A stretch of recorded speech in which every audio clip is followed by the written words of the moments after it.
The views and opinions of the following show do not necessarily reflect the views and opinions of News Talk 1450 WOL, Radio 1 Incorporated, or their management.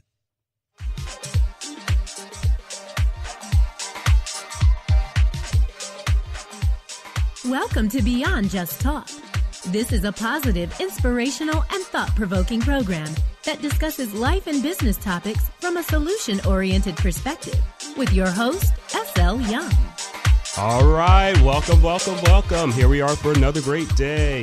So it's another great day, and we're ready to discuss subjects that will make a difference in your day. This is the place that people connect, ideas are shared, and lives are enriched. My name is Stacey Young. My author's name is S.L. Young, but please call me Sly. But before we get started today, next week, my guest is an individual who tirelessly works to give back to the community. This individual has lived a life built around civic involvement and activism, served on numerous board of directors and committees such as the U.S. Olympic Committee Project Gold, Wolf Trap's Board of Directors, Reston Hospital's Board Vice Chair, and current and 7-time chairman of the Fairfax County Parks Authority. And if all of this wasn't enough, he is also the president of his own company, Sky Communications, Inc., which provides network engineering and support services to the public sector, healthcare, and utilities markets. For this week, we're going to do a recap of last week's show, a conversation with my guest, Marquita Miller, preview next week's guest. So last week, we had a really exciting, intriguing, and dynamic individual, Kristen Kane, on. And she's an excellent program manager who is responsible for providing inmate services at the Arlington County Detention Facility to help inspire and educate this population, which also aids in the reduction of recidivism rates. And during Ms. Kane's visit, she provided us some very informative information about educational programs, inmate services, and ways that volunteers can help out at the Arlington County Detention Facility in Arlington, Virginia. So if you missed our conversation, you can still listen to it on my website at slyoung.com/bjt-radio.html. Again, that's slyoung.com/bjt-radio.html. And if you'd like to connect with me on social media, you can go to BJT's fan page on Facebook. That's facebook.com/beyondjusttalk. On Twitter, I'm at SLYoungVA. On Google Plus at google.com/+SLYoungVA. Instagram, instagram.com/SLYoungVA. And then now I've posted not only past shows from here, but also some past interviews that I've done on SoundCloud at soundcloud.com/SLYoungVA. As for today's show, we'll discuss entrepreneurship, which can be defined as the use of someone's time, energy, and effort to risk themselves and their resources to attempt to deliver something of value, such as products or services that will generate revenue and that others want to acquire. So being an entrepreneur often requires individuals to conquer sometimes the biggest obstacles, which is themselves. So last year, I wrote an article for Simple Steps Real Change magazine, and it's entitled, Getting Past I or You Can't. This article provides a few points to consider and guidance to achieve success. If you'd like to read this article, it's available on my website as well at slyoung.com/getting-past-limitations.html. Also, today's guest will discuss the importance of faith, which is another important factor in entrepreneurship. Some might say or immediately react to the word faith by saying, oh no, here we go again with religion. However, faith is more than just a religious belief. Faith is something that we all have, but some don't leverage it as much as we could. For example, faith allows individuals to see the possibilities as others see limitations. Faith helps individuals to move forward, even if they're afraid to take the first step. Faith drives individuals to get up and moving because despite past challenges, individuals can will themselves to begin to move toward a dream again, and again. And then it's defining these concepts in basic terms. Basically, everybody believes in something that they don't know or fully believe in or understand, and this is called faith. So I know a little something about faith. Last March, I was a phone call away from taking my life, and the only reason that I didn't do it was because I understood that I had value, and most importantly, due to my faith. During our troubling times, For me, I could have easily have sought the comfort of a dark room, alcohol, illicit drugs, or even worse. And this might have provided some temporary relief, but this wouldn't have done anything to make my situation any better.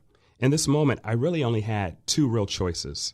I could do nothing and be unproductive, or I could take action to make some immediate changes, which I chose the latter. And we must remember that generally, individuals won't move forward toward a goal until there's a readiness to tee off, which I define as individuals being ready to use their time, energy, and effort on fulfilling fantasies. And another word for fantasies is dreams. Because success isn't based on others' considerations of you, but instead your considerations and actions about the things that you do. So it was only because of my faith in myself, in God, and future possibilities that my life changed drastically over the last year. So from the moment I gave myself permission to be vulnerable and share my experiences, that was the beginning of the change that allowed me to do more than I ever imagined, believed, or conceived to be possible by making positive choices, taking chances, and also developing actions that make my dreams a reality. During my troubling times, I redefined and also discovered myself, which led me to write several books, become a blogger on the Huffington Post, mentor a young man, teach at a jail, and start this radio program. All of this after I previously believed that I didn't have any purpose or value. And now I understand my purpose and my value, which are to uplift, educate, and inspire others through my various forms of teaching. We have to think about the hardest and best things that happen to us in life. And during my times, I had to recover, rebound, and rebuild while being able to share my experiences, because vulnerability, which we often associate with being a weakness, can be one of the most powerful strengths. Belief in yourself is a powerful support system. Resilience is required to get past life challenges, and your persistence will demonstrate your commitment to achieve your goals. And all of these things required faith and a desire to be entrepreneurial. By doing these things that create value for yourself and others, there's expanded opportunities.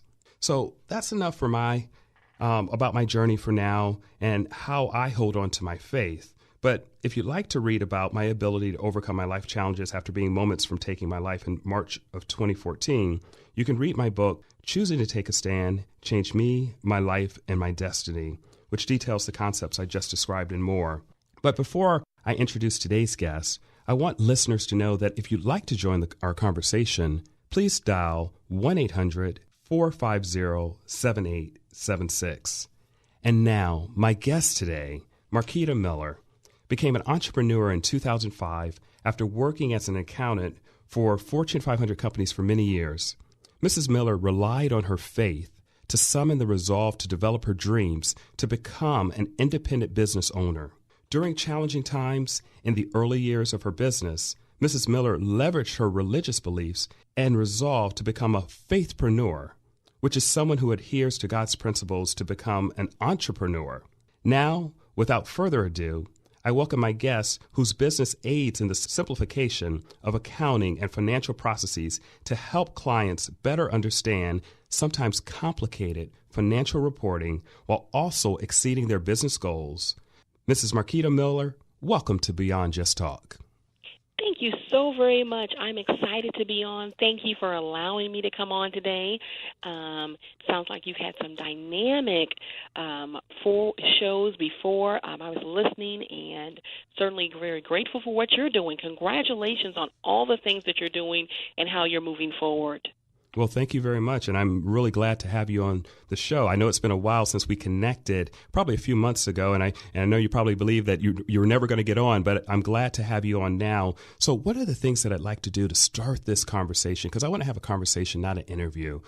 I want you to be able to connect with my audience. So tell us about Mrs. Marquita Miller. Well, I am the owner of 5-Star Tax and Business Solutions. I've been in business for 10 years. However, and even without the business hat, as women, we always wear all kind of hats. And even just period, in business. So I'm a mother, I'm a wife, I am a member of a church, a faithful member of a church, very involved.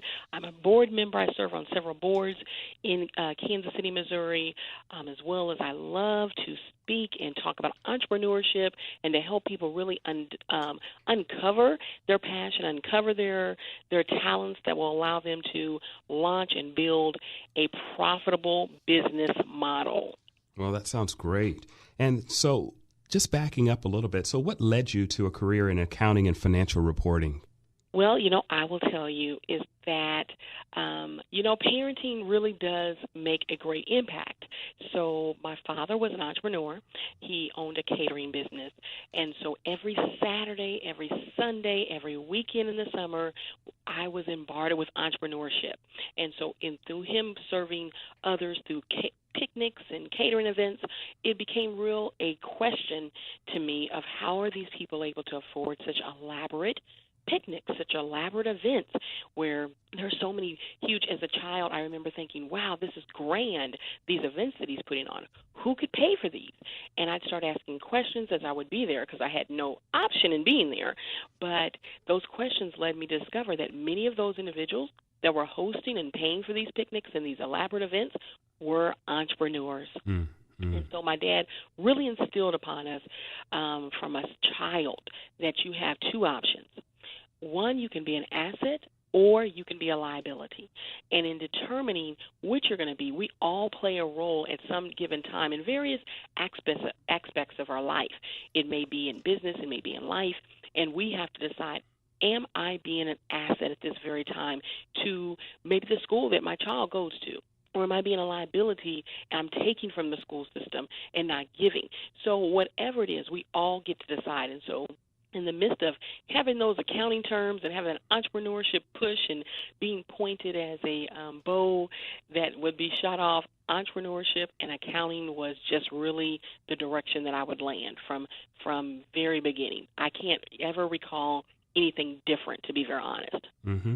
And some of the things that I really like that you connected your work in the accounting and financial field to some terms, asset and liability. So maybe you can expand on those terms a little bit because it not only applies to your accounting practice or the business that you operate, but it also applies to life. And that could be whether it's in the things that we're doing in our personal life or also in the folks that we allow to be in our circle. So maybe you can expand on that.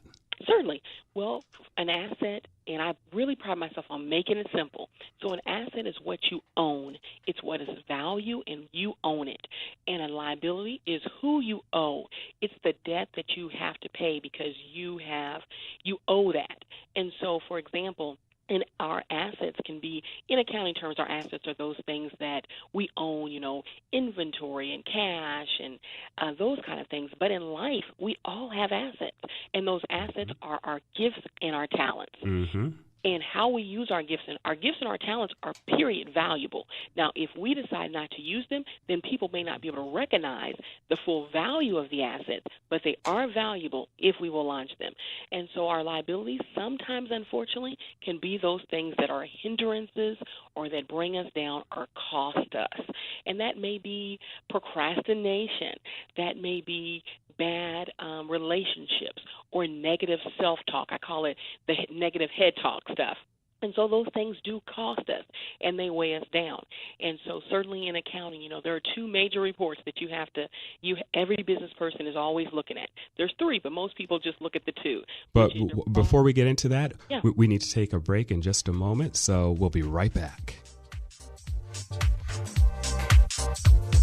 1450 WOL. Good morning. This WOL Traffic Update is brought to you by the Foundation for a Better Life. 295 northbound slowing from Pennsylvania Avenue to East Capitol Street, southbound from Benning Road to East Capitol Street on 295. Inner loop delays leaving College Park southbound. Road work after Route 1 College Park before 201 Kenilworth Avenue. In the left lane. Winston Churchill's words stirred his country in the face of defeat today. They inspire us to reach for our own victories. Commitment, pass it on from the Foundation for a Better Life at values.com. Now your WOL weather forecast brought to you by Centrum Gummies. For today, could see an afternoon thunderstorm, partly cloudy, a high near 90 degrees. For tonight, Mostly cloudy down to 71. Tomorrow, going to be mostly cloudy, afternoon thunderstorm again, and a high near 88. Introducing Centrum Multi Gummies, a complete and tasty way to support the most important parts of you. Centrum Multi Gummies, see gummies in a whole new light. Steve Hirschhorn for News Talk 1450 WOL, where information is power. Welcome back to Beyond Just Talk with your host, S.L. Young. All right, folks, welcome back. You're listening to WOL DC News Talk 1450 AM. Just a reminder, if you'd like to join our conversation, you can dial in at 1-800-450-7876. Today, my guest is Mrs. Marquita Miller. She's a small business owner, deals with accounting and financial reporting, and a lot of other things. And before the break, we were talking about the value of assets and liabilities, not only in terms of financial and accounting terms, but also how it applies to your life as well. And right before the break, you were starting to tell us about some financial reporting, so maybe we can continue there, Mrs. Miller. Absolutely. And so there are two key reports that most business owners will look at, and that is a profit and loss, and that's a balance sheet. And just to make it real simple, the profit and loss report is the report that shows what revenues come in minus the expenses, and if you yielded a profit or if you had a loss, meaning that you had more cost than you had revenue. And then the balance sheet is a report that shows your net worth. It shows that are your assets, do you have greater assets than liabilities, or are your liabilities higher than your assets and you're in a negative net worth position? That so holds true in even our life. We have to look at and see, are we being depleted? Is our net worth negative as a result of the decisions that we've had? A lot of times every one of us have gifts and talents, which are assets. But sometimes because of the things we do or the people we surround ourselves with, those liabilities can be greater than, and they cause us to have a depleted life. And so as you can see, accounting is a passion for mine. Accounting, yes, means something in business, but it also means something in life that you can relate to. And just like in business, if you fail to understand your financial numbers, you will inevitably go out of business, because you have to understand, are you making money? You have to understand where your costs are. You have to understand what's adding value, what's costing you, so that you can make wise decisions. That's the same thing we have to do daily in life so that we can become our best you. Exactly. And I'm right there with you, because we've got to do that daily accounting. So a lot of times there's individuals out there that might want to wait a month or a quarter or a year, but every day we need to account for not only our financial assets, but we also need to account for our life assets, including those folks that we allow to be in our environment. We can't control always who comes into our environment, but we can control who we allow to stay in our environment and how we react to those individuals that are in our environment. So thank you very much for that. And so in terms of your business, 5-Star Business Solutions, describe your role as the owner and how does that work? Well, 5-Star Tax and Business Solutions, we are a full-service accounting firm. So we're open year-round, because we understand the business doesn't just stop from January to April during the tax season. It's all year that makes the success. And so we offer accounting, business startup, payroll, revenue strategy consulting, tax planning, and preparation. And so with that, my role is to make sure that I have individuals that are able to execute properly and deliver what we say that we're going to do on time or before time, as well as business development. And so I really, it did not start like that. Every small business owner, when you start, you are everything. You are the taskmaster. You are the task doer. You are the developer. You are the processor, the marketing coordinator. You do it all. You wear all the hats. But at some point, to have a successful business, you do have to bring on key individuals that are able to be effective in their area that causes the business to be able to grow, because you can't continue to do it all. You may have to start there, but you can't continue to do it, and you want to be able to evolve into those roles. So that's my role with 5-Star. Okay. And, I think some of the challenges that new business owners encounter is they try to do it all, and you can't. I mean, there's certain things that you might have, you might be an expert at, but there's other things that you have to rely on other folks who have the expertise. So as we start to think about that a little bit, what are a couple of things that new business owners often overlook that can create unnecessary issues? Well, number one is making sure that you are legally established I call it firming up your foundation of the business. I meet with a lot of entrepreneurs. I host I'm hosted on 2 networks locally in Kansas City where I talk entrepreneurship on Fox 4 and CBS 5 and various things. So I encounter a lot of entrepreneurs that are excited, they're passionate about what they want to do, and they're off to the races. They literally wake up and they're like, I'm in business. They declare it and they're off to the races. We have to back up, and the excitement is great, but if you do not build a firm foundation, then everything that you're going to do is not going to be effective because the foundation has not been set, and you won't be able to have anything to be settled on. So the first thing you have to really do is determine your legal structure. How do you want to properly be set up? Who's involved in the business? Is this a partnership, or are you going to operate as a corporation? Because until you identify your legal structure, you can't identify the necessary requirements that are required of you as a prudent business owner, meaning your tax return filings, your accounting, understanding the numbers, so that you can file your tax returns. We think about taxes, and we often think about just the federal tax return, but there's so many other taxes beyond that. There's sales tax for those product-based businesses, and depending upon certain states, you may have sales tax for some service items. There's use tax that you can encounter into. So there's lots of payroll taxes, estimated taxes. So it's really important for you to understand the business side of your business. And when you don't understand it, that's okay. Mm-hmm. You don't have to know everything, but you need to know the people that do know something about it, and make sure that you are getting them engaged to help you make the best decisions. Exactly. And then what are some of the risks of not setting up those operating agreements to protect yourself? Because sometimes individuals say, you know what, I'm going to start my business. They run out the door, they start operating, but there's some risk in doing that, aren't there? Oh, there's a lot of risk. Number one, if there's something that happens liability-wise, maybe you're a consultant and you're consulting other people and you don't have the proper insurances in place, then you could literally be exposing your entire family. Entrepreneurship, as you, Sly, you made the comment when you were defining it, is about risk. And you know what? As business owners, you risk everything. Your family is involved in that endeavor.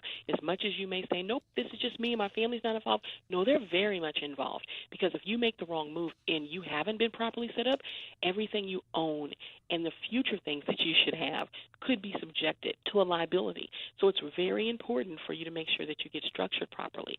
And then also another thing is you don't want to come out the gate negative. What I mean by that is there are times when you don't know what you don't know, the rules don't change, meaning that just because you did not set up, because you didn't understand the accounting, because you didn't file the tax returns, doesn't change the requirement.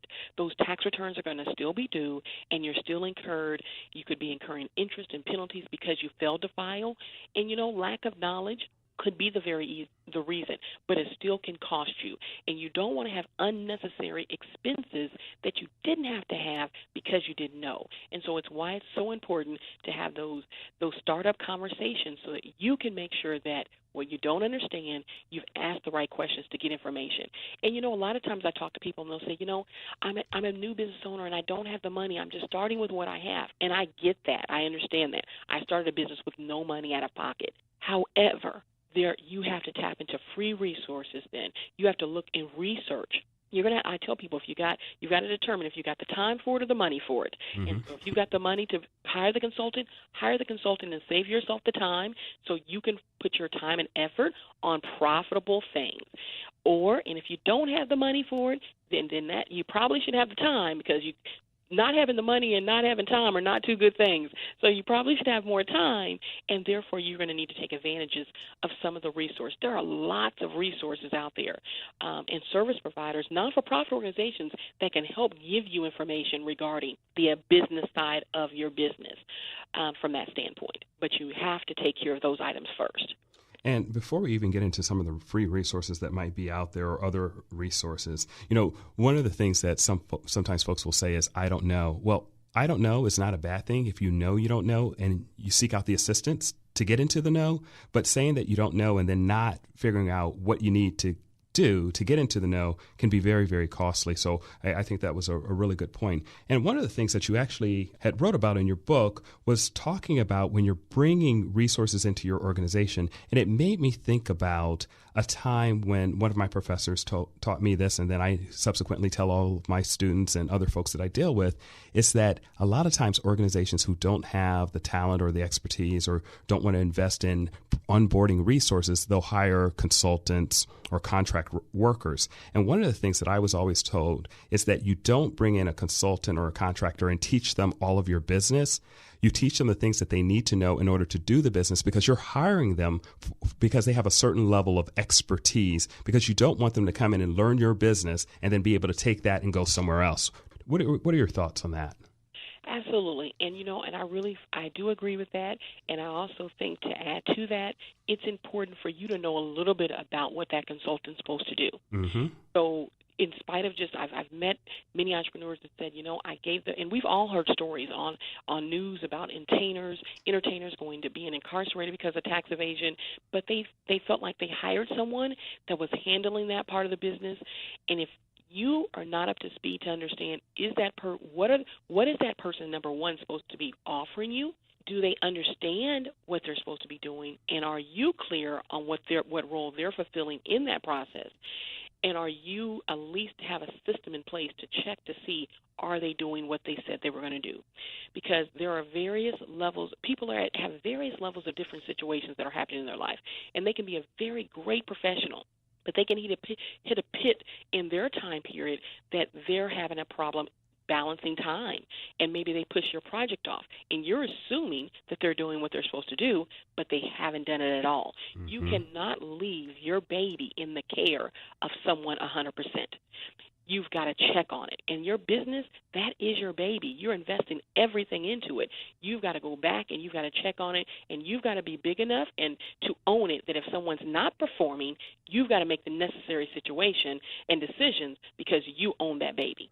Exactly. And one of the other things that I was always taught is trust but verify. You can have somebody come in because you have validated that they have a certain level of expertise, but we also have to go back and periodically make sure that they're doing the things that they're saying that they're doing for you, because you can't just leave it to them and say, oh, you know what, there aren't any issues here, and then all of a sudden they're gone, and then you find out that the work wasn't ever completed, and then who's left dealing with it? Absolutely, and who's responsible? Because a lot of times when it comes to tax matters, you are the one that signs the tax return. Mm-hmm. And you may say, hey, I paid someone to help me, but they're probably not going to be the one called for the audit. You're going to be the one called for the audit, and you're going to be the one responsible for whatever the results are the audit. So it's important for you to understand and be engaged in your business. Exactly. With accounting clients that we provide monthly services for, we require they must sit down with us quarterly to have a conversation about the numbers. Now, I'd like for them to sit down monthly. Some of them I can't get them to do that because they're involved in working in the business versus on the business, and that's a whole nother topic. Right. But I require that they at least sit down quarterly so we can have a good conversation on what's happening in the business, because they have to understand their numbers. And then what are some of the biggest business or legal challenges that your company helps clients to resolve? Number one, the business. Going back to that, understanding the business side of your business. Mm-hmm. Number one, identifying the legal structure, and then not just for startups, because we serve a lot of expanding business owners. And there are times where you may have started your business as a sole proprietor, and now because of the things that's happening, maybe you've added on different services or offering different products, or your business is really doing a great bang-up job with profitability. You may need to make the necessary changes to your legal structure to help your tax situation. All right, and we're going to have to leave it right there, and we're going to head out to another break.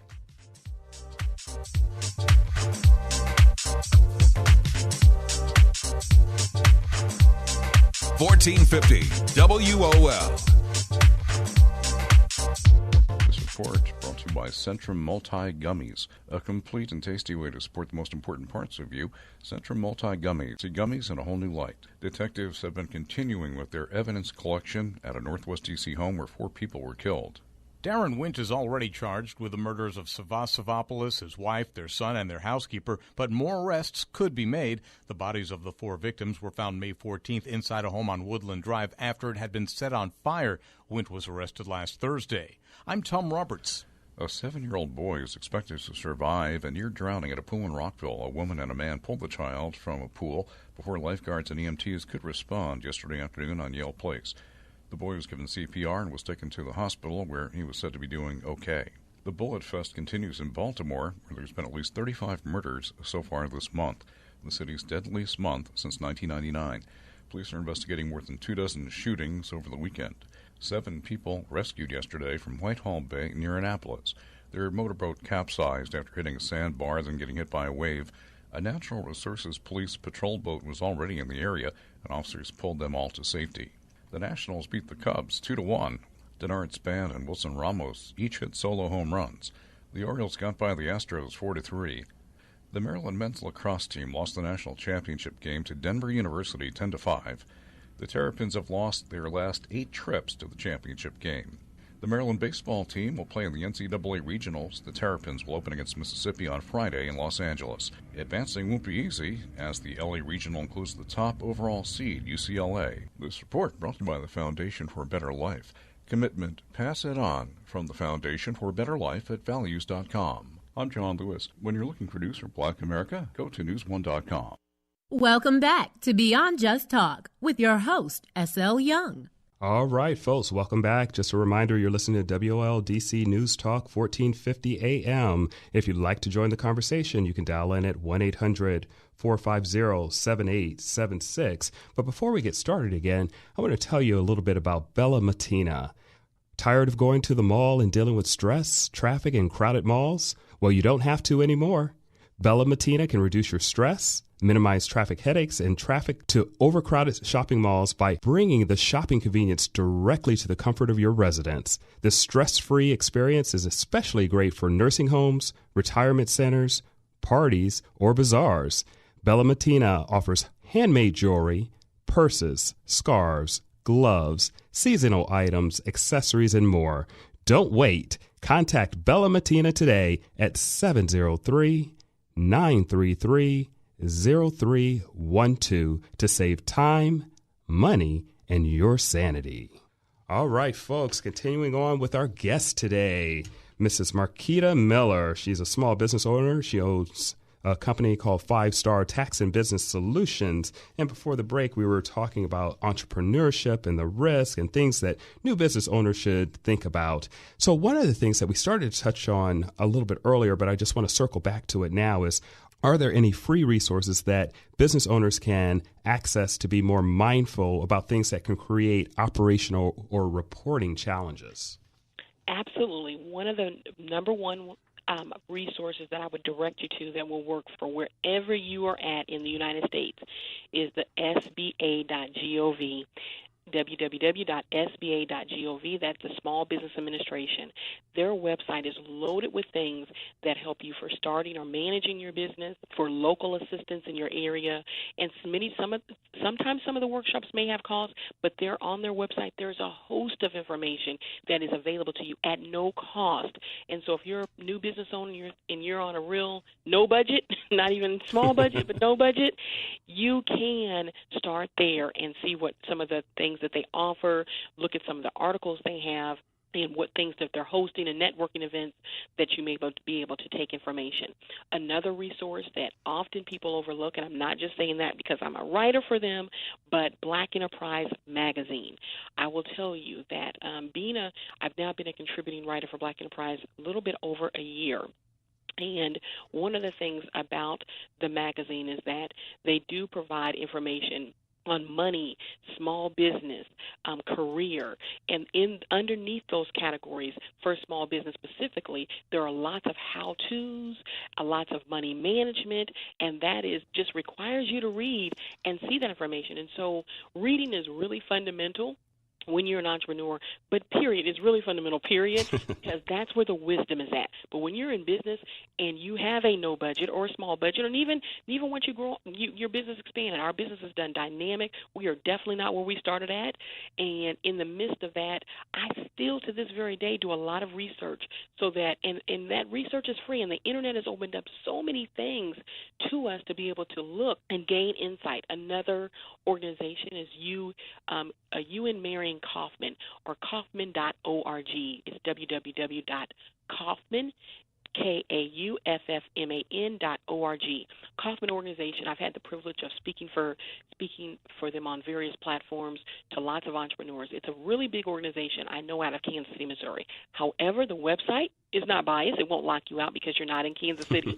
You can still gain information on, they have lots of relevant educational information for entrepreneurs, and then also information, period, for entrepreneurs. There's a big wave that is now happening called social entrepreneurship. And they're really the forefront of that a little bit on how you can how really it really is the attitude of a non-for-profit but being for-profit. And so there's lots of great things as well as grant information. Oftentimes I get a lot of people that when they want to start their business, they'll say, I heard there are grants out there that I can get, but they're for-profit. And I tell people I don't sell the sky. That most of the time, most of those grants that are available are for non-for-profit. However, under social entrepreneurship, there are a lot of opportunities you have that you can access some of those grants, being a for-profit or partnering with a non-for-profit. But again, and even this radio broadcast, tuning in to this radio broadcast to listen and hear who are the guests and what are their information that they're providing, because these are the type of resources and tools that you can use to really broaden your horizon and become exposed to what others are doing around the country. Mm-hmm, mm-hmm. And, one of the things I just want to tell listeners about, and it's sort of interesting because that entrepreneurial spirit can be anywhere at any time. And 2 classes ago in this current session that I'm teaching at the Arlington County Detention Facility, we're doing an introduction to business overview. And a lot of times, and I know folks might be surprised by this, that these inmates will say, when I get out of here, I want to start my own company. And so we were having a conversation about, does it cost anything? Does it require any money to start a company? And almost all the guys in my current class said, yes. I said, really? I said, okay. Well, do you have a dream? Yeah, I have a dream. How much did that cost? Nothing. Do you have access to the internet? Yep. Okay. Go out on the internet and do a search about what it is that you want to do or resources that might be available. How much does that cost you? Nothing. What about contacting someone who is doing the type of work that you're doing and reaching out to them and say, hey, this is what I want to do. Do you mind if I have a conversation? How much does that cost? Nothing. And a lot of times, individuals that are out there love to share their knowledge and tell you about the things that they're doing. And a lot of folks who are entrepreneurs already like to help other entrepreneurs to get them going on their journey as well. So, so it doesn't take money per se to get started. But yes, you're going to need a little bit of money over time, but you can develop that by networking, finding these grants that are out there, working with your family and friends to raise funds. So there's a lot of different possibilities that are out there. Anything else you'd like to add to that, Mrs. Miller? My pastor has a saying that I really believe in, and it's been very fundamental in my business growth, is that you don't need the money until you need the money. And essentially what that means is you have to do everything you can do on your level with what you have. And once you exhaust that, then I can promise you, because of the skill sets and the knowledge that you've obtained and the things that you're already doing from that information you've gained, by the time you get to the next level, the money that you need will be there. But a lot of times people get stuck on not starting because they feel like, oh, I need this or I need that, I need connections. But you have to start where you're at. And once you start and become found faithful in the level that you're at, you will always move forward in the next level. Got it. Exactly. So I think now we need to shift gears just a little bit and let's discuss your book, Faithpreneur. But first, let's start with a couple of definitions to sort of walk through this process and get warmed up. So let's start with the term entrepreneur. I know I discussed it and described it a little bit at the top of the show. Tell me in your own words, what's an entrepreneur? An entrepreneur is an individual that is willing to take some risk in an effort, in a calculated effort of seizing benefits by providing their product and service, in my own words, okay? And so a faithpreneur does the exact same Well, hold thing. on a second before we jump into that, because I want to walk through these terms individually. So now so what is faith to you, in your own words? Faith is that attitude that we have when we went to sleep last night, that we would wake up, that when we were going to sleep last night, we were planning on what we were going to do. You released something that said, tomorrow I'm going to do the following things. It's expectation. And I think that that's a good word, expectation. And so when you looked at the word faith, and then you looked at the word entrepreneur, and then you merged them together to come up with faithpreneur, why did you merge both of these words? Why was that important to you? Because you can be in business. You can decide that I'm willing to take the risk to provide a product and service that I know will help someone. But that's great. But unless you're willing to say, but the next level of that is, but I'm also willing to have the expectation that my business will exceed and expand because I realize that I need to be profitable so that I can make a greater impact in my community, in my city, in my state, in my nation. So it's something bigger than yourself. It's bigger than yourself. And a lot of times when we start talking about money, lots of attitudes can be presented at the table. And I always tell clients that I coach, you have to reveal your motive. And the motive, sometimes in entrepreneurship, everyone can have a different motive. It may be, I want to get rich. I want to make my first $1 million. I want to hit $10 million. I want to own this big house. I want to be able to purchase this big house, whatever that is. But with a faithpreneur, it's more than about you.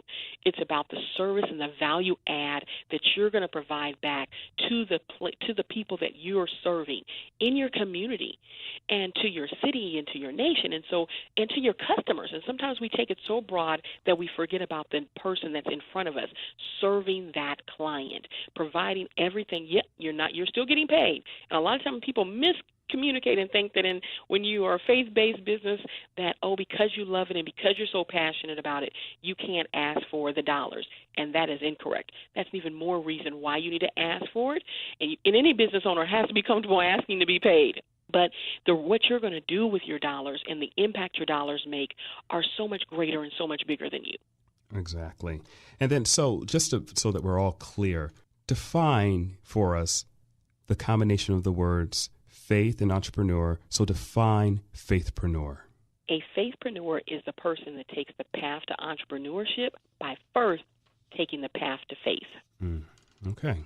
And then, so why is this description of faithpreneur different or better than the term entrepreneur? Is it just about the faith? Well, no, absolutely not. That's why entrepreneurship is part of the word, because faith without works is dead. And there is a business, there's practical principles that have to be carried out. I'm an accountant. I'm a degreed accountant. And I am a woman of faith as well. However, there are practical things that must happen to set up a business, but there are faith-based things that you want to look at and employ in your business to make a difference as well. So when you work them and bridge them together, that's where I feel like you can get your ultimate success. And when we say the word success can mean so many different things to different people. For one, success can be the profitability of the business, and that is important to stay in business. But to others, it can be that their product is reaching and getting put in the hands of those that they know it will make a difference, because they set out to do something. They got this idea and this concept. They knew they could create this invention, and they knew this invention would help somebody's life. And to see those individuals that are using the product and are the byproduct recipient of their idea, of their obedience, of their faith, of their action, of their diligence, that is success to some people. All right. Well, that's a great place to take another break, and we'll talk to you on the other side.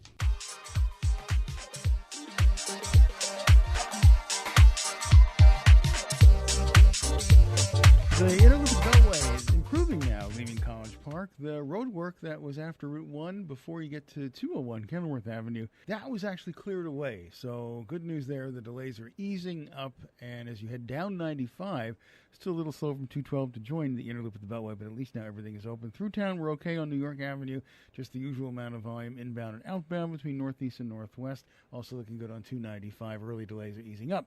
Everyone's at Awesome Con. The district's comic and pop culture convention is May 29th through May 31st at the Washington Convention Center. Buy tickets now at awesomecon.com.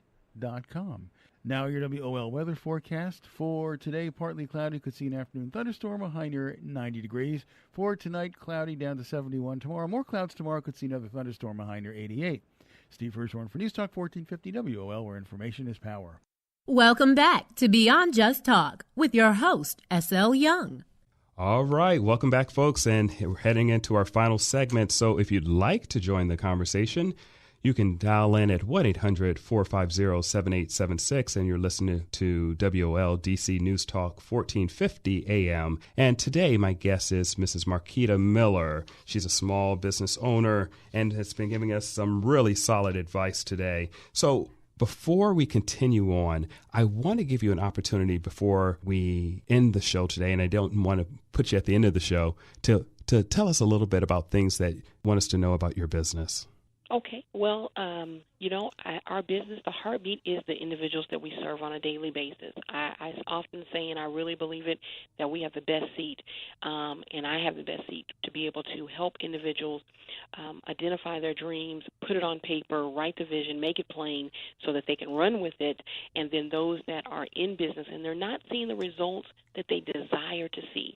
They started this business and they have lots of great aspirations, but it's not producing profitability, and they're struggling day in. What they love is becoming almost a love-hate relationship, and so we help to work with those business owners to determine and create strategies that will help them to get the business moving back on track, because a lot of times when you're working in the business, you're not working on the business, and we like to become part of our team, our client's success team, by making them work on the business and having them to have a I would call it a we refer to it sometimes as a CFO, outsourced CFO, that's someone that's helping them to ask the hard questions. Mm-hmm. I heard Lisa Nichols recently say, when you learn to ask a better question, you'll get a better answer. Mm-hmm. And sometimes it is so extremely important for you to have someone that will ask the hard questions and that will challenge you and cause you to become accountable. Accountability is everything. And a lot of times when you are an entrepreneur, you don't have those people around you. You feel like you're doing it yourself, and your accountability is that you want to see results. But when you have someone that can help you, that's not in the day-to-day, but that can help you to think through it, ask you the really hard questions, ask a better question so you can get a better answer, that is what we do day in and day out. Also helping people to understand their number side of their business, as well as tax planning and preparation. We're past the April 15th deadline. However, that means nothing, because you've got to know, are you set for a profit? Are you set for a loss? What are strategies you can do to minimize your taxes for next year? Do you need to, or should you be making estimated taxes? We just passed first quarter for estimated taxes. Are you on target? And so really helping you to take ownership of the financial fiduciary responsibility of your business. Well, yeah, that's a lot. So thank you for giving us that information about your business. And one of the things that you actually mentioned in your description there was basically knowing how to ask the right questions. And one of the exercises that I actually do in my classroom is I'll ask my students to tell me about something or to ask me some questions, but I'll only answer what they ask, because we have to know how to ask the right questions, because sometimes individuals will only give you information for the question that you ask. And so if you know how to ask better questions, you can oftentimes get better information. So I thought that was very important. So we've been talking about this whole concept of being a faithpreneur. So what do you tell someone who says, I've prayed to God for business affairs to get better, but things don't ever change? I would tell them prayer is one key, but action is what unlocks the key. And you have to, at some point, get off of your knees, and you've got to go to work. Exactly. And prayer provides you direction. It provides you insight to make sure that you're doing the right things. There's nothing worse than trying to go on a journey, and you think you're going to Chicago, but you're headed actually the opposite direction. Mm-hmm. So prayer provides you direction. But you, at the end of, once you get the direction, you've got to be willing to go to work. And faith and prayer is no constitution, no substitution for work. You've got to be willing to work like no one else has worked. And when you can do those things, that's where you see success at. And that's, to be honest, being fortunate, I've spoke for Bishop T.D. Jakes' MegaFest conference and Pastor Leaders Conference. So a host of things that I do when it comes to faith-based entrepreneurship. But I will tell you, we can't compensate the work portion because it still requires you to work. A dream can become a nightmare if you do not take action, and action is so extremely important in your business affairs.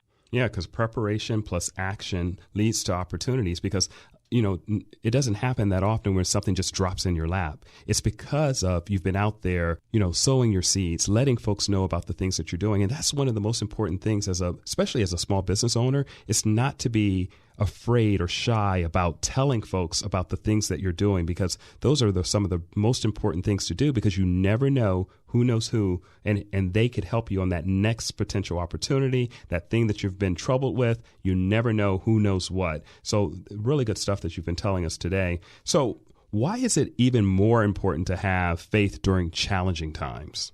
Well, I really believe that faith is a force.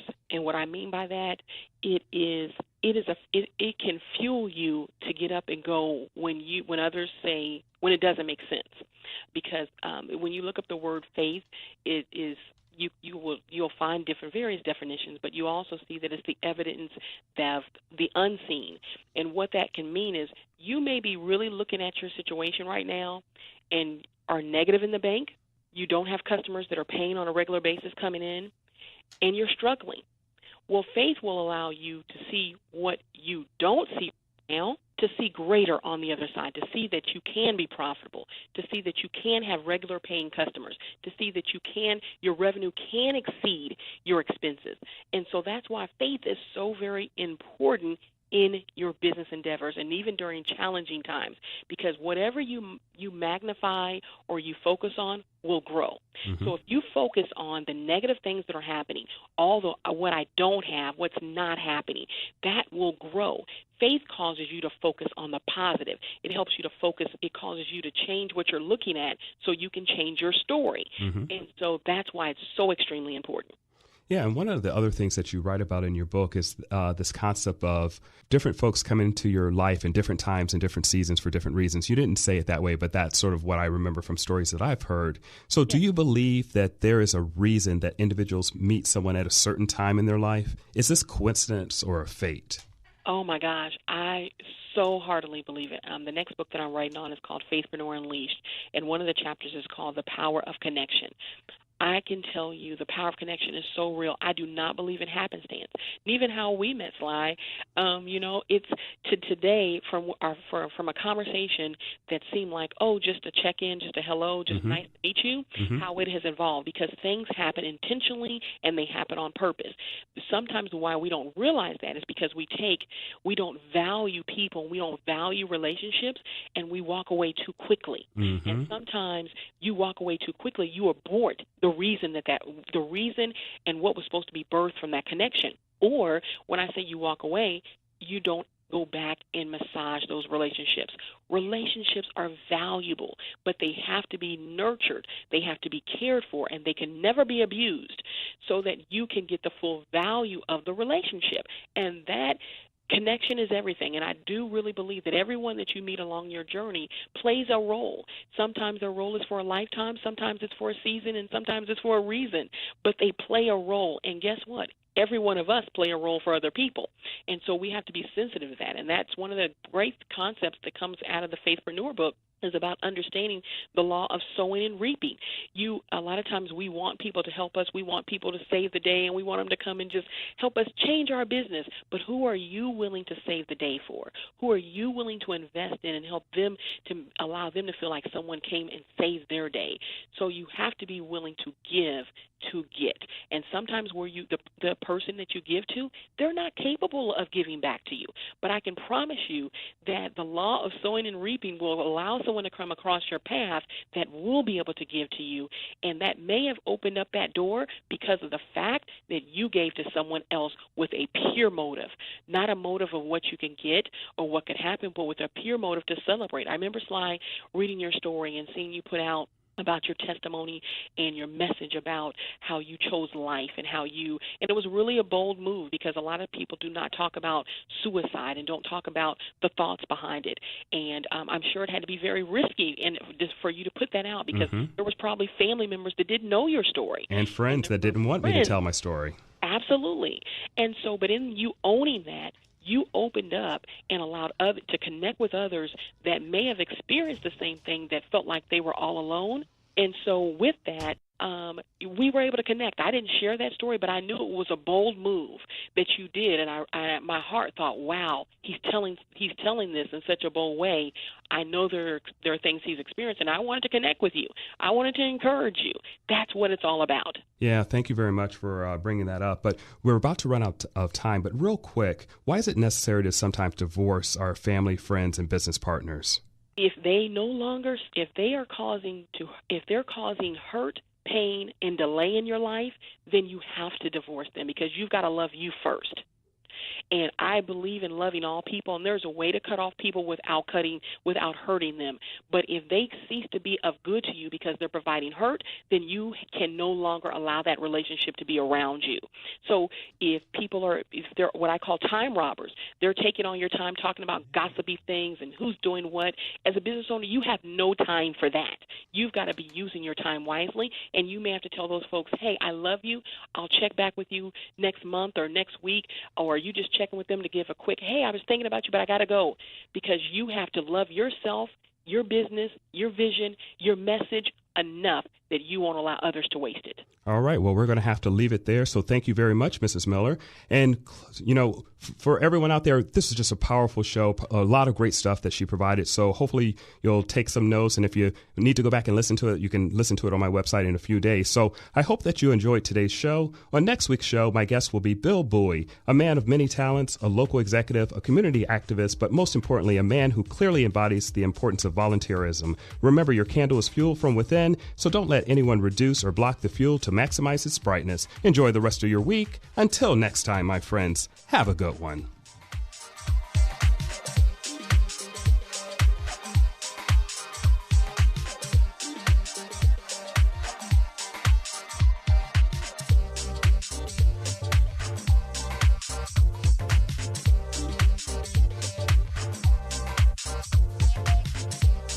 $14.50 WOL.